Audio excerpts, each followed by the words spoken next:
الحمد لله رب العالمين ثم الصلاة والسلام على أشرف الأنبياء والمرسلين سيدنا محمد وعلى آله وصحبه أجمعين. كل عام وأنتم بخير، تقبل الله منا ومنكم صالح الأعمال. إلهي بaa mahad iskale subxaanahu wa tacaala. kadib waxaanu mahad celinayaa walaalkeen cabdiraxmaan oo mas-uulka ah Somali Bridge oo ogeysiiskan maanta aan rabno inaan ka sii dayno, anigoo ah Xuseen Sheekh Axmed Cabdi kana socdo matalaya Washington Dugsi Association.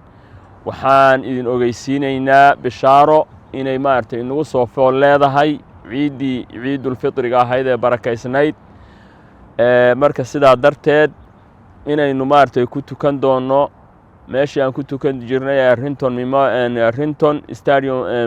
Renton Memorial Stadium oo ah macnaha maartay meel aad iyo aad u fiican inaan maartay aan ku tukan doono bishu haddii ay noqoto 29 ku dhamaato oo bishan Ramadaan 29 ku dhamaato waa maalinka talaadada ah ayay noqonaysaa oo bisha Abriilna ay 9 tahay. haddii ay 30 ku dhamaatana waa bisha markay 10 ka tahay maalinka Arbacada Abriil. marka labada maalmoodba waan haysanaa insha Allah tacaala. marka waxaan ogeysiinaynaa bishaaradaas inay maartay dadku nagala soo qayb galaan.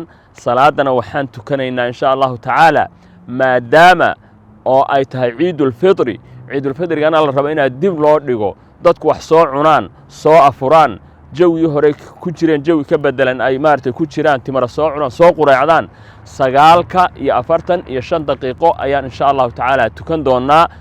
waa hal salaad insha Allah tacaala. hadday dadku ay bataanna waa la tukin doonaa insha Allah tacaala, laakiin hadda main salaada taama ku talagalayna haddii la yiraahdo.